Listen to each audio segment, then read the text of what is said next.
Hello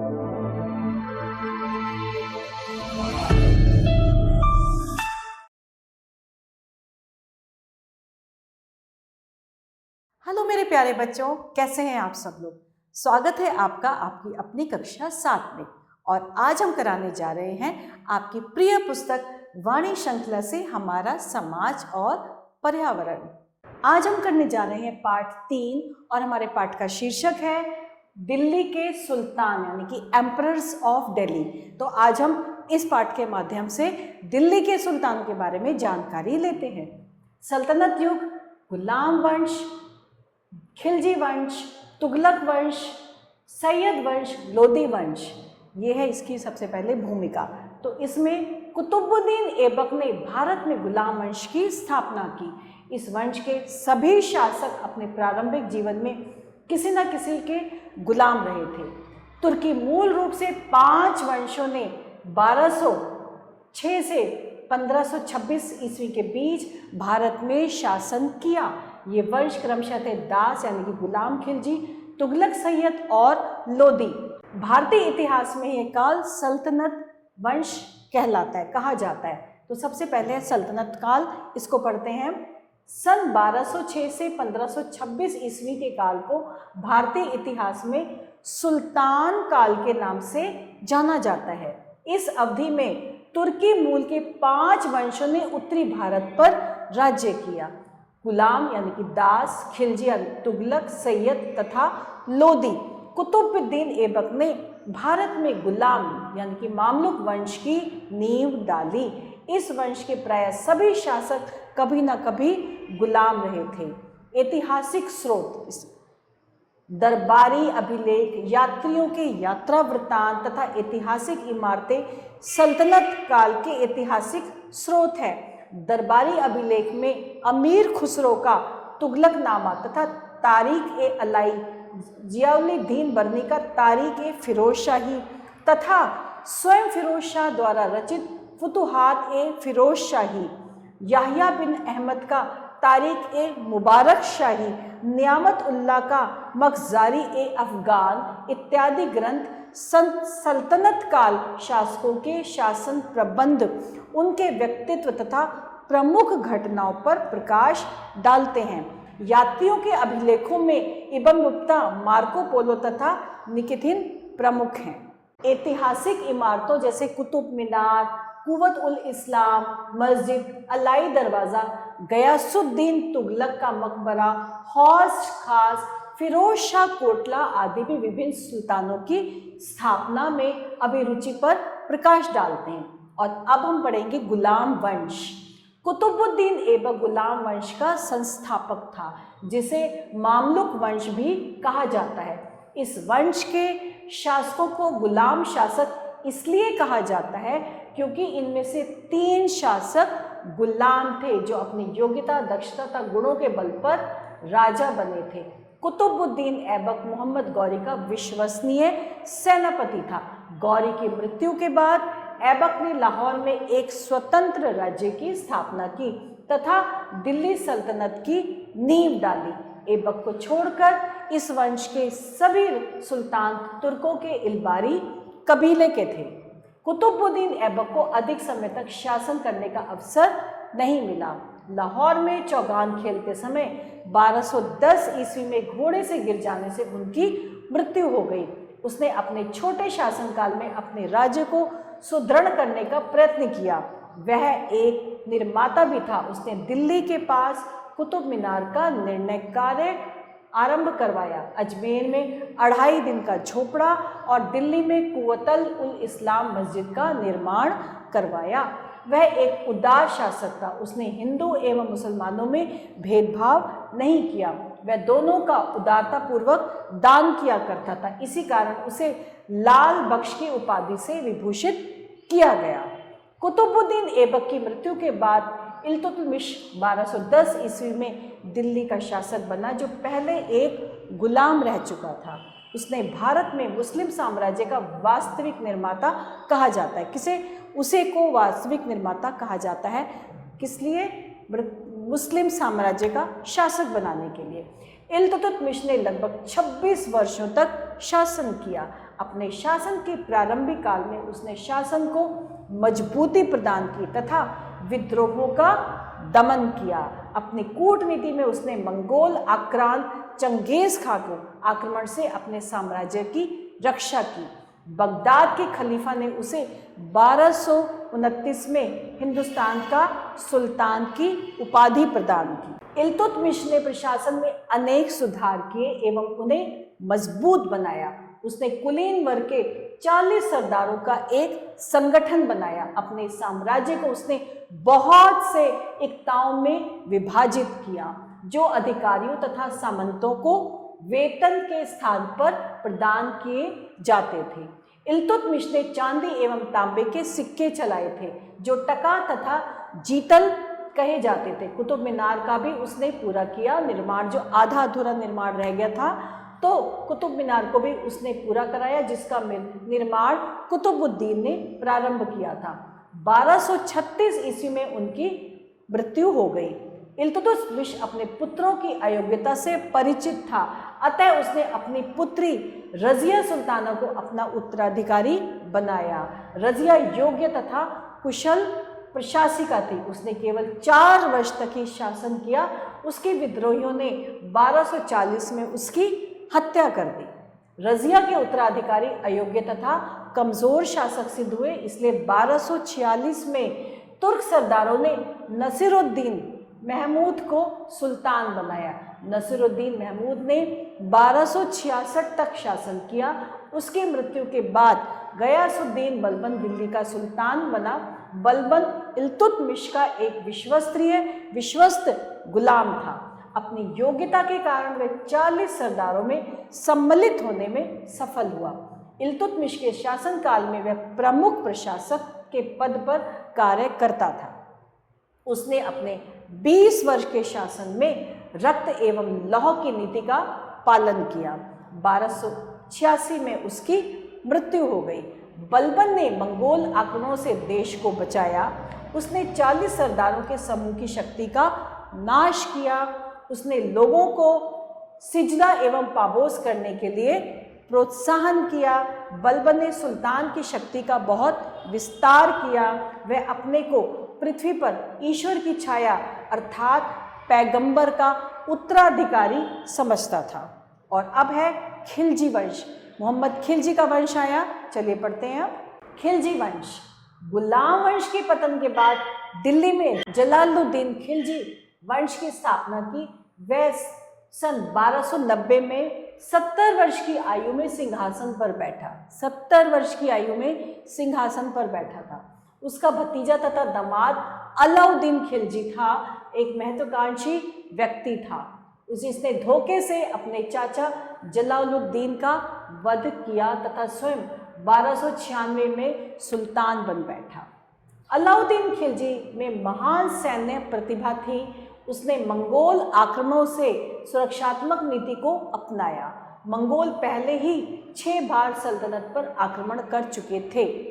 मंगोलों से सुरक्षा के लिए अलाउद्दीन ने पुराने किलों की मरम्मत करवाई तथा सीमावर्ती क्षेत्रों में नए किले बनवाए। उन किलों में प्रशिक्षित सैनिकों को रखा तथा सेना प्रशिक्षण एवं पुनर्गठन पर विशेष ध्यान दिया। इन उपायों से उसने अपने जीवन काल में मंगोलों को आगे बढ़ने से रोका। ये देखिए, ये हमारा मानचित्र है जिससे हमें पता चल रहा है कि अलाउद्दीन का साम्राज्य क्या था। जो पीले रंग से है ये सारा अलाउद्दीन खिलजी का साम्राज्य था। इसके बाद अलाउद्दीन खिलजी ने विस्तारवादी नीति अपनाई। उसने गुजरात, मालवा तथा राजस्थान के राज्यों को जीता। उसने चित्तौड़ के महाराजा रतन सिंह की पत्नी पद्मिनी की अद्भुत सुंदरता के विषय में सुन रखा था, इसलिए उसने चित्तौड़ पर आक्रमण कर दिया तथा राजपूतों को हरा दिया। रानी पद्मिनी तथा अन्य राजपूत स्त्रियों ने संयुक्त रूप से जौहर कर दिया।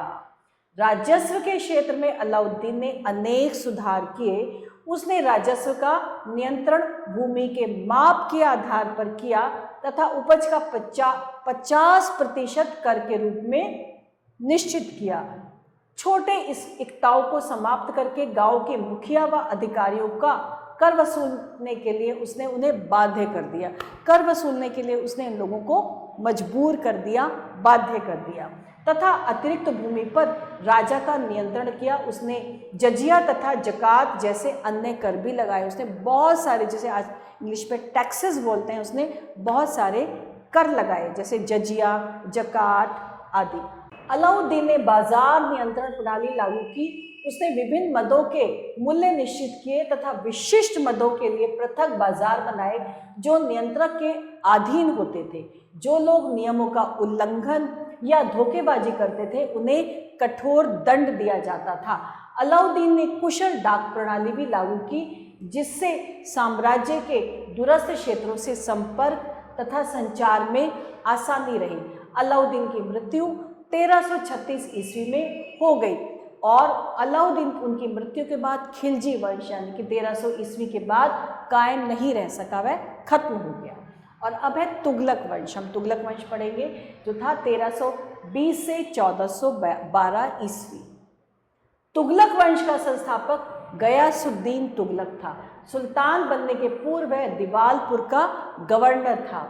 उसका वास्तविक नाम गाजी मलिक था। वह खिलजी वंश के अंतिम शासन की हत्या के बाद खिलजी के सिंहासन पर बैठा। गयासुद्दीन तुगलक 1320 यानी कि 1325 ईस्वी तक एक अनुभवी योद्धा, राजनेता तथा सुयोग्य प्रशासक था। उसने अलाउद्दीन खिलजी के द्वारा लगाए गए कठोर कानूनों को समाप्त कर दिया। उसने जन कल्याण के लिए अनेक उपाय किए, जैसे बागों, नहरों, किलों आदि के निर्माण। उसने दिल्ली के निकट तुगलकाबाद नगर भी बसाया। गयासुद्दीन तुगलक की मृत्यु के बाद उसका पुत्र जौना खां मोहम्मद बिन तुगलक के नाम से सिंहासन पर बैठा। मोहम्मद बिन तुगलक एक विद्वान व्यक्ति था जो ज्ञान की अनेक शाखाओं में पारंगत था। फिर भी वह एक विचित्र प्रकृति का व्यक्ति था। इतिहासकार उसे विरोधी गुणों का मिश्रण, सबसे बुद्धिमान, मूर्ख आदि की संज्ञा देते हैं। कुछ इतिहासकार तो उसे पागल बताते हैं। उसने कट्टर उलेमाओं के राजनीतिक अधिकारों को कम करके उन्हें अपना शत्रु बना लिया था।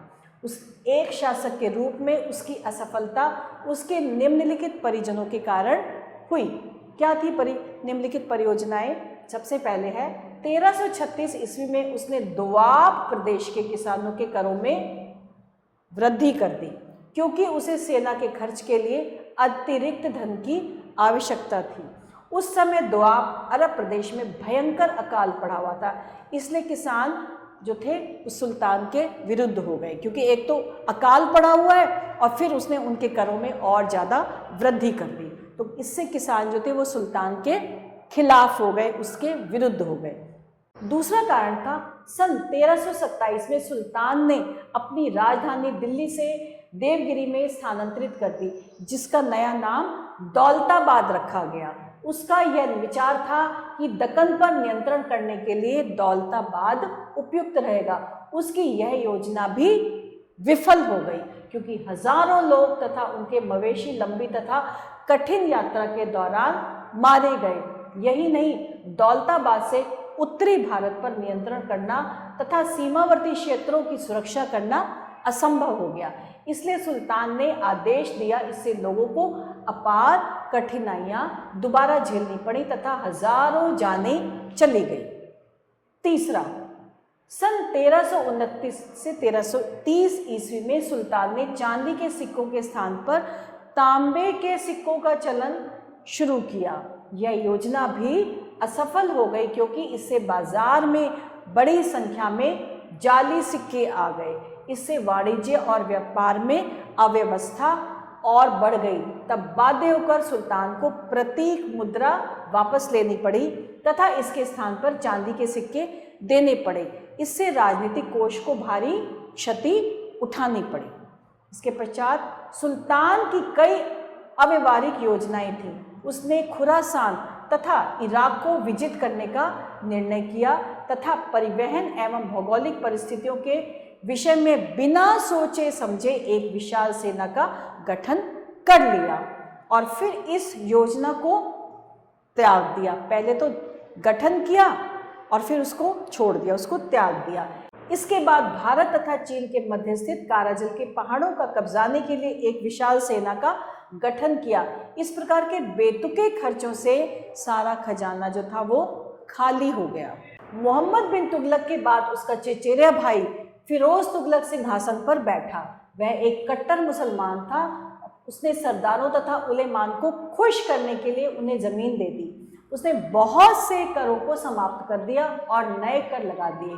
उसने ब्राह्मणों पर भी जाजिया कर लगा दिए तथा अधिकारियों के वेतन में वृद्धि कर दी। फिरोज तुगलक ने कृषि के उत्थान में सिंचाई व्यवस्था पर बहुत ध्यान दिया। उसको जनकाड़ी कल्याणकारों का बेहद शौक था। उसने हिसार, फिरोजपुर, जौनपुर तथा फिरोजाबाद जैसे नए नगर स्थापित किए। उसने नहरों, बांधों, सरायों, मस्जिदों तथा मदरसों का भी निर्माण करवाया। उसने फलों के लगभग 1200 राजकीय बाग लगवाए। उसने बहुत से सार्वजनिक स्थानों का निर्माण कराया। न्यायिक व्यवस्था में सुधार किए तथा अपराधियों की शारीरिक उत्पीड़न की सजा को समाप्त कर दिया। फिरोज तुगलक को गुलाम रखने का शौक था। उसके पास 1,80,000 गुलाम थे जिन्हें भिन्न भिन्न कार्यों में प्रशिक्षित किया जाता था। सैन्य व्यवस्था सामंती आधार पर की गई थी। स्थानीय सैनिकों को अनुदान के रूप में जमीनें दी जाती थी और अस्थायी सैनिकों को नकद वेतन दिया जाता था। उसके पास लगभग 80,000 पैदल सैनिक थे तथा सैनिक सेवा को वंशानुगत कर दिया था। 80 वर्ष की अवस्था में 1388 ईस्वी में उसकी मृत्यु हो गई। और अब है तुगलक साम्राज्य का विघटन। फिरोज तुगलक की मृत्यु के बाद सल्तनत का विघटन होने लगा। फिरोज एक कमजोर सेना नायक था। वह विद्रोहों का दमन ना कर सका। उसने विजित क्षेत्रों पर पुनः नियंत्रण का प्रयास भी नहीं किया। परिणामतः फिरोज तुगलक की मृत्यु के बाद सल्तनत एक स्थानीय जागीर मात्र रह गई। उसके उत्तराधिकारी कमजोर तथा अयोग्य थे। अंतिम तुगलक शासक नसीरुद्दीन महमूद तुगलक के शासनकाल में मध्य एशिया के मंगेल शासक तैमूर लंग ने 1398 ईस्वी में भारत पर आक्रमण कर दिया। उसने अपने मार्ग में हजारों लोगों को लूटा और मार डाला। दिल्ली में उसके आतंक का शासन तथा कत्लेआम एक पखवाड़े तक चलता रहा। वापसी की यात्रा में उसने मेरठ, हरिद्वार, नगरकोट, जम्मू आदि अनेक नगरों को लूटा। भारत छोड़ने के पूर्व उसने खिलजी खां को लाहौर में अपना वायसराय नियुक्त किया। तैमूर के आक्रमण ने तुगलक वंश पर वज्राघात किया। और अब है सैयद वंश। खिलजी खां ने सैयद वंश की नींव डाली थी। सिंहासन पर बैठने के बाद खिलजी खां 1414 से 1421 ईस्वी ने प्रमुख विभागों का पुनर्गठन किया। उसने सभी विद्रोहियों को दबा दिया तथा शक्तिशाली बन गया। उसके पुत्र मुबारक शाह 1421 से 1434 ईस्वी ने भी विद्रोहों का दमन करने का प्रयास किया, किंतु वह चतुर शासक न था। उसका अविश्वास ही उसकी दुखद मृत्यु का कारण बना। उसके उत्तराधिकारी कमजोर तथा अयोग्य थे। आलम शाह 1444 से 1451 ईस्वी अंतिम सैयद शासक था, जिसने दीपालपुर तथा लाहौर के गवर्नर बहलोल लोदी के पक्ष में स्वेच्छा से सिंहासन त्याग दिया। और अब है लोदी वंश, जो कि 1451 से 1526 ईस्वी।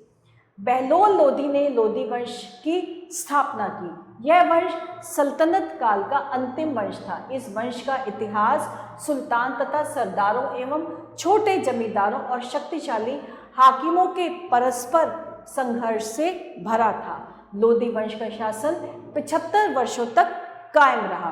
बहलोल लोदी 1451 से 1489 ईस्वी ने सल्तनत की पुरानी प्रतिष्ठा को वापस लाने तथा सरदारों के साथ मैत्रीपूर्ण संबंध स्थापित करने का प्रयास किया। उसने अपना अधिकांश समय युद्ध लड़ने में व्यतीत किया। घरेलू प्रशासन के लिए उसे समय ही ना मिला। बहलोल लोदी के बाद उसका पुत्र सिकंदर लोदी सिंहासन पर बैठा। सिंहासन पर बैठते ही उसने सभी विद्रोहों को दबा दिया। सिकंदर लोदी ने 1504 ईस्वी में आगरा नगर की स्थापना की तथा अपना निवास स्थान दिल्ली से आगरा स्थानांतरित किया। वह एक धर्मांध शासक था। उसने अनेक हिंदू मंदिरों को नष्ट करके उनके स्थान पर मस्जिदें बनवाईं। सन 1517 में सिकंदर लोदी की मृत्यु के बाद उसका पुत्र इब्राहिम लोदी सिंहासन पर बैठा। कहा जाता है कि इब्राहिम लोदी तथा मेवाड़ के राजा सांगा के मध्य युद्ध चला, जिसमें लोदी की सेना पराजित हुई और 1526 में पानीपत के प्रथम युद्ध में इब्राहिम लोदी बाबर द्वारा मारा गया। उसकी मृत्यु के साथ ही दिल्ली सल्तनत का अंत हो गया। दिल्ली सल्तनत के पतन के क्या कारण थे? दिल्ली के तुर्क अफगान सुल्तानों ने उत्तर भारत पर 300 से अधिक वर्षों तक शासन किया। उनके साम्राज्य के पतन के निम्नलिखित ये कारण थे। दिल्ली के सुल्तानों ने तलवार के बल पर भारत पर विजय प्राप्त की थी। उन्होंने प्रजा का विश्वास जीतने का कोई प्रयास नहीं किया। अधिकांश सुल्तान हिंदुओं के प्रति अहिष्ण थे, जिनके साथ वे दुर्व्यवहार करते थे, उन्हें मुसलमान बनने के लिए बातें करते थे। इस तरह से बहुत सारे निम्नलिखित कारण थे बच्चों, जिनको आपको पढ़ना पड़ेगा। फिर है सल्तनत काल में राजनीतिक संस्थाओं का विकास। दिल्ली सल्तनत धर्माशासित थी। इस्लाम राज्य का महत्वपूर्ण धर्म था। राज्य के सभी स्रोतों का एक ही उद्देश्य था, इस्लाम का प्रचार तथा उसकी रक्षा। भारत में दिल्ली सल्तनत की सरकार तुर्की प्रणाली पर आधारित थी, तुर्की फारसी पर आधारित थी। और क्या था? सुल्तान सल्तनत का मुखिया शैतान का कमांडर तथा संप्रभु होता था। वह कानून का सर्वोच्च अधिकारी माना जाता था। उलेमा लोग कुरान की व्याख्या सुल्तान के अधिकारों के पक्ष में करते थे। सुल्तान उन्हें उच्च पदों पर बैठाता था और अन्य की तरह सुविधाएं भी प्रदान करता था। सुल्तान की प्रशासनिक सहायता के लिए कई मंत्री होते थे, जैसे वजीर, आरजिरे, मुमालिक, दीवाने रिसालत, दीवाने कज़ा, सद्र उस सुद्र, वजीर प्रजा तथा राज्य के मध्य प्रधानमंत्री होता था। कुछ वजीर तो इतने शक्तिशाली होते थे कि शासन कार्य स्वच्छंद रूप से चलाते थे और सुल्तान उनके हाथों की कठपुतली हो जाते थे। आरिज ए मुमालिक युद्ध मंत्री होता था। दीवान इंशा शाही पत्र व्यवहार करता था। तो इस तरह वहाँ के जो मंत्री होते थे वो इतने ज़्यादा पावरफुल होते थे। तो सुल्तान की प्रशासनिक सहायता के लिए कई मंत्री होते थे जो ये कार्य करा करते थे। फिर राज्य सरकारों की व्यवस्था भी केंद्र सरकार की ही तरह की गई थी। राज्य के प्रधान को वली तथा मुफ्ती के नाम से जाना जाता था और परगना का मुख्य आमिल होता था। फिर है सैन्य निमंत्रण रणनीतियाँ। इनकी क्या रणनीतियाँ थी? सुल्तानों को एक विशाल सेना की आवश्यकता होती थी। उनकी सेना में अनेक प्रजातियों तथा जनजातियों के लोग जैसे तुर्क, ताजिक, पारसी, मंगोल, अरब, अफगान, हिंदू तथा भारतीय मुसलमान सम्मिलित होते थे। सेना में पैदल, घुड़सवार तथा हाथी सेना भी सम्मिलित थी। घुड़सवार सेना सैन्य प्रतिष्ठानों की रीढ़ होती थी। पैदल सैनिक जो अधिकांश हिंदू गुलाम थे, पायक कहलाते थे और धनिक धनुक कहलाते थे। सुल्तान अपनी सेनाओं का सेनापति होता था। वह उनके संगठन तथा रखरखाव की देखभाल स्वयं करता था। केंद्र सरकार की राजधानी की सेना के संगठन तथा अनुशासन पर पूर्ण नियंत्रण था, किंतु प्रांतीय गवर्नर की सेनाओं पर उनका कोई अंकुश नहीं होता था। प्रांतों में विशेष महत्व स्थान पर कुछ सेना रखी जाती थी। और अब हम पढ़ेंगे दरबार एवं कुलीन। दैनिक कार्यों तथा आगंतुकों से मिलने के लिए सुल्तानों ने एक शानदार दरबारों की जो थी वो व्यवस्था की थी। अधिकारियों को वरीयता के आधार पर स्थान दिया जाता था।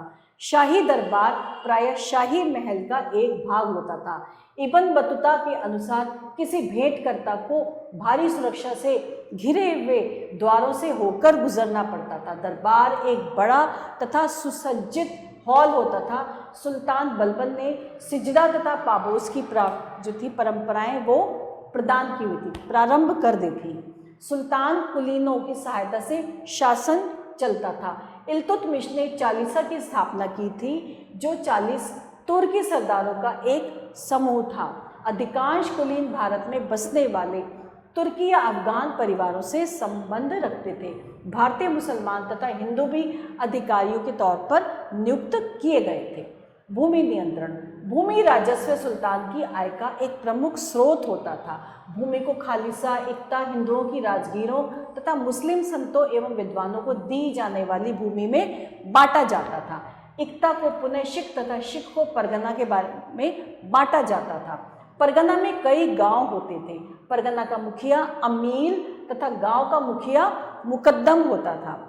प्रत्येक इक्ता में सुल्तान एक ख्वाजा को नियुक्त करता था, जो राजस्व संग्रहण के अतिरिक्त मुक्ति पर भी नजर रखता था। सुल्तान के प्रति वफादार हिंदू राजाओं को अपने राज्य में पूर्ण स्वतंत्रता दी जाती थी। बदले में वे सुल्तान को नजराना भेंट करते थे। जमींदार सरकार को एक निश्चित राजस्व देते थे। एक पृथक कृषि विभाग, जिसे दीवाने अमीर को ही कहा जाता था, भूमि राजस्व के राज्य को देखता था। उश्र मुसलमानों की भूमि पर लगने वाला कर था। खराज गैर मुसलमानों पर लगने वाला। खम युद्ध में पकड़े गए काफिलों से जो था वसूला गया।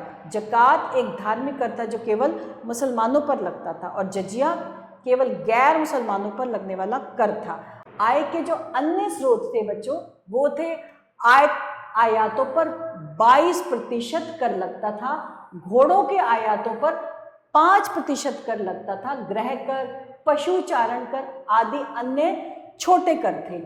राज्य खनिजों पर 20% कर लगता था। सुल्तान को मिलने वाले उपहार भी आय के अन्य स्रोत थे। कला एवं स्थापत्य। उस समय की कला और स्थापत्य में क्या था? तुर्क लोग स्थापत्य कला में पारंगत थे। वे पश्चिम तथा मध्य एशिया की कला अपने साथ लाए थे। सुल्तान भारतीय शिल्पकारों को भवनों को डिजाइन बनाने में नियुक्त करते थे। जो भारत के शिल्पकार थे उनको सुल्तान जो थे वो नियुक्त करते थे कि भारतीय कला के लिए शिल्पकारों को, क्योंकि वो भारतीय शिल्पकार काल जो थे बहुत अच्छी शिल्पकारी करते थे, तो वही नियुक्त किए जाते थे। इसके परिणाम स्वरूप एक नई भारतीय इस्लामी वास्तुकला का प्रादुर्भाव हुआ। दिल्ली में कुतुब मीनार सबसे भव्य संरचना है। अलाउद्दीन खिलजी ने कुतुब मीनार के निकट सीरी नामक नई राजधानी का निर्माण कराया। उसे कुतुब मीनार के प्रवेश द्वार अलाई दरवाजे का निर्माण कराया था। उसने जो था अलाई दरवाजे का निर्माण कराया था। गयासुद्दीन तुगलक ने तुगलकाबाद नगर तथा फिरोज तुगलक ने फिरोज शाह कोटला का निर्माण कराया। गयासुद्दीन तुगलक का मकबरा वास्तुकला की एक नई शैली में बना है। यह अष्टभुजीय है। लोधी सुल्तानों के मकबरों के अंदर बनाए गए सल्तनत युग की अधिकांश इमारतों में सही अनुपात का अभाव पाया जाता है। ये ईंटों तथा पत्थरों से निर्मित है। स्मारकों में भव्यता की कमी है। गुंबद तथा मेहराब इमारतों की प्रमुख विशेषताएं हैं। भवनों को खुशरख्ती द्वारा अलंकृत किया गया है। इनको किसके द्वारा? खुशकती द्वारा अलंकृत किया गया है, जिनकी दीवारों पर कुरान की आयतें उत्कीर्ण की गई हैं। तो ये था हमारा आज का बहुत ही महत्वपूर्ण पाठ। और अब हम क्या करेंगे? अब हम करेंगे जानने योग्य कुछ इस पाठ की बातें। जानने योग्य बातें क्या है? भारत के इतिहास में 1206 से 1526 ईस्वी तक के काल को सल्तनत काल के नाम से जाना जाता है, जिसमें तुर्की के 5 वंशों ने भारत पर शासन किया। रजिया इल्तुतमिश की उत्तराधिकारी थी। वह मध्य युग की एकमात्र मुस्लिम शासिका थी। बलबन अपनी रक्त व लौह की राजनीति के लिए प्रसिद्ध था। अलाउद्दीन खिलजी एक महान सैन्य संगठनकर्ता, एक महान विजेता तथा एक कुशल प्रशासक था। गयासुद्दीन तुगलक ने तुगलक वंश की स्थापना की। खिलज खान ने दिल्ली के सिंहासन पर कब्जा करके सैयद वंश की स्थापना की, और बहलोल लोदी ने लोदी वंश की स्थापना की।